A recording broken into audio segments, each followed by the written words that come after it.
Hi, beautiful souls. It's Tan back here again today with you on this Astrology, Human Design, and Gene Keys channel with part 2 of our emotional wave mini series.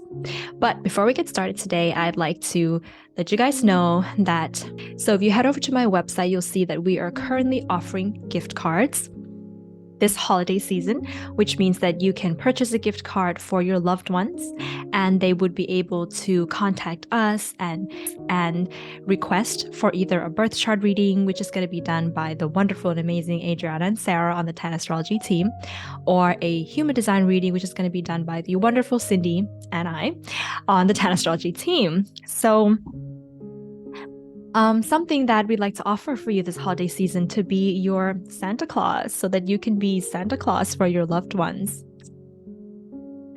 And so if you want to know a little bit more about that, how you can gift your loved ones with this wonderful and valuable gift of self-knowledge, then head over to my website and you can read a little bit more there, or just contact me and ask any questions that you may have if you're interested in this.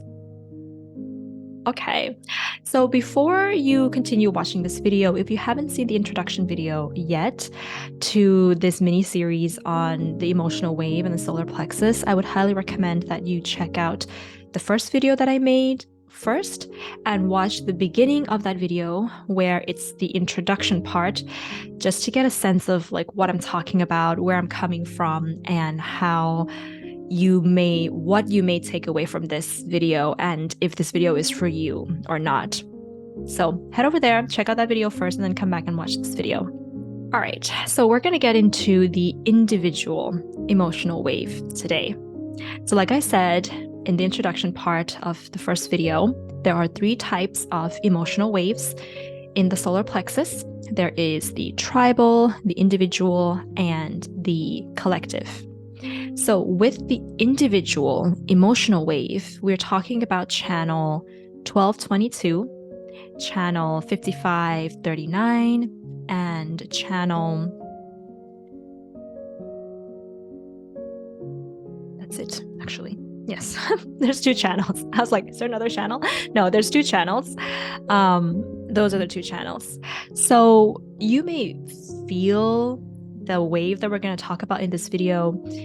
If you have the whole channel, you'll definitely feel it and you will be dealing with this energy on a daily basis.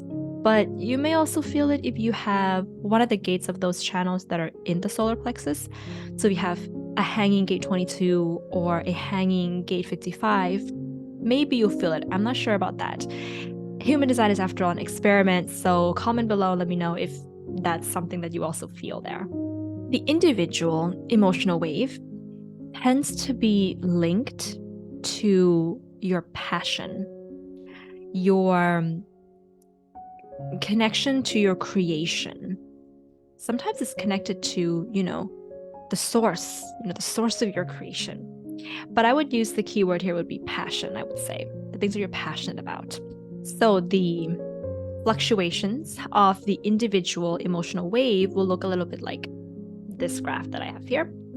So it's going to be pretty stable. So you'll be feeling like emotionally stable for a certain period of time. And then you're going to hit a peak, a very abrupt peak and a drop.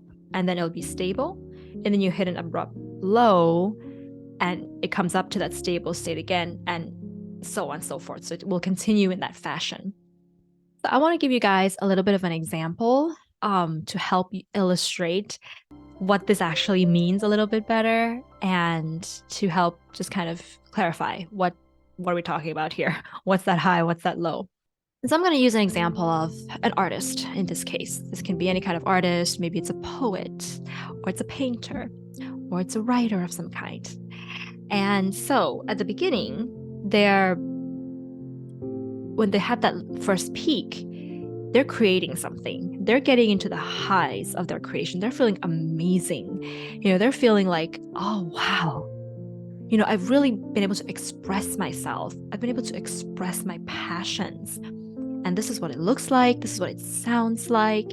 This is it. And they're getting that high, of all-powerful, almighty, creative person. And then the creation is finished for that moment. Maybe they've finished writing that song, or they've finished with that painting. So now what? Now they're in a rest state. So when you have that sort of stable energy, it's a rest state. So what happens in the rest state is that you're just kind of having a cup of tea, watching some movies, waiting for the inspiration to hit again. And the rest is important because without the rest, you don't know what you're going to create next. The rest is when you allow inspiration to kind of come in to be birthed into the next creation. The rest stage can also be called the evaluation stage. So what that means is you're also kind of looking back at the work that you've just created, and you are, seeing what you liked about it, what you didn't like, what you would like to change in the future. What parts of it is maybe not really fully expressing yourself, and how that has to be changed in the future. So these are all parts of that rest stage. Now, the next emotional wave that hits is the drop. Now, this is the drop of melancholy. That's what it's called there. And there's two reasons for the drop of melancholy, I would say, based on what happened during the rest stage. So if you're resting and you're having a cup of coffee, you're watching Netflix because you're waiting for a new inspiration to hit, you can have a drop in that emotional wave because you feel like nothing's happening, nothing's coming. I'm waiting to receive the inspiration, but I haven't had any inspiration, and I'm running out of time, and I need to start my new creation.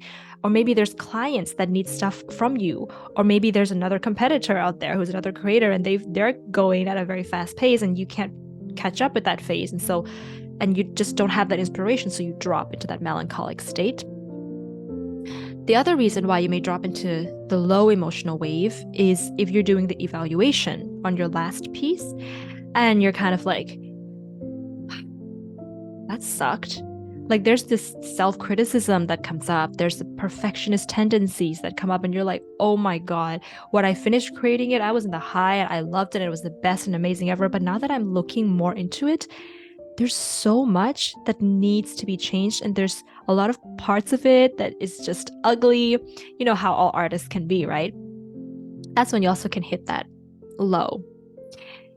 But eventually, you will get the high again, because the creativity will hit, the inspiration will come, and then you go up in the wave, and that continues. So that's how the individual emotional wave kind of works. Now, I wanted to offer a little bit of advice for those of you who have the individual emotional wave, and how you can work with it, so that we don't get into, I would say, depression. And I don't think that depression is, quote, like a bad thing, but if you are having constant episodes of depression where, you're getting, the high is coming, but you can't pick yourself up because you've been, exaggerating the low, or you've just really got into the habit of being in the low or the melancholy that you can't pick up the energy to create, that can be something that is not healthy, we'll say. So therefore, the first advice that I would give to those of you who have the individual emotional wave is to let go of perfectionism a little bit. It's important to evaluate your piece once it's done. It's also important to be grateful for it and to celebrate it. And even if you notice there are flaws here and there, be aware that that is your path at this point, that every single artist goes through that. Nobody makes their first piece in their life and it's the best. No, the first piece that you make is always going to be one of your maybe least professional pieces. And the more that you do, the repetition that you continue with that, with your passion, the more amazing it becomes. The second advice that I would give to those with the individual emotional wave is maybe to tone down the ego a little bit, I would say. Not to let go of the ego completely, because the ego is important for material manifestation.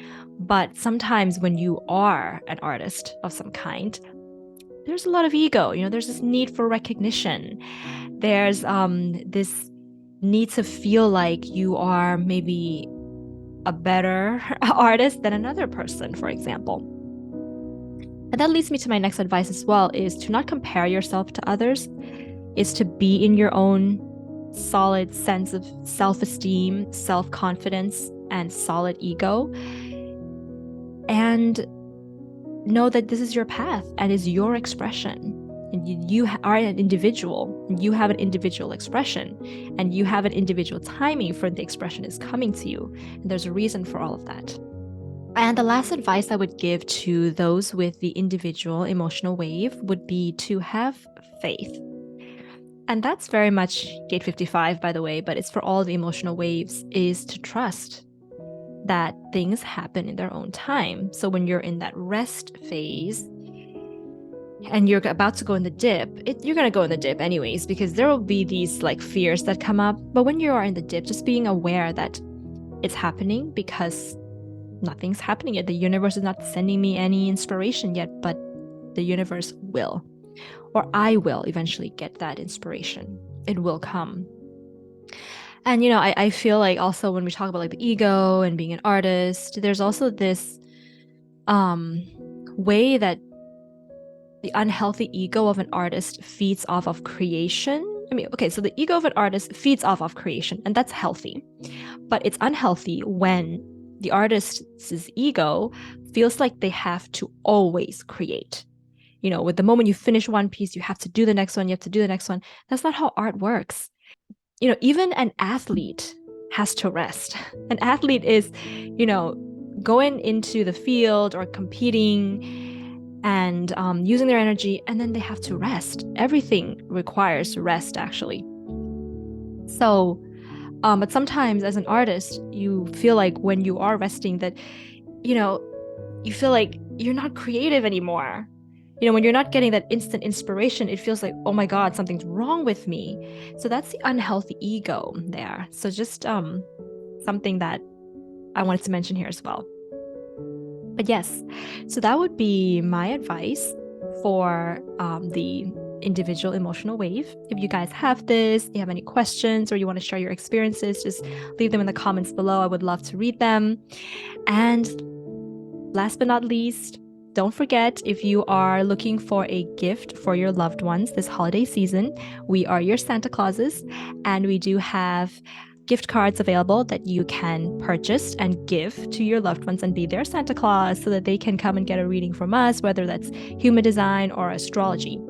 So head over to my website if you're interested in that, and have a beautiful holiday season, everyone. I'll be back with the last video of this series talking about the collective emotional wave real soon.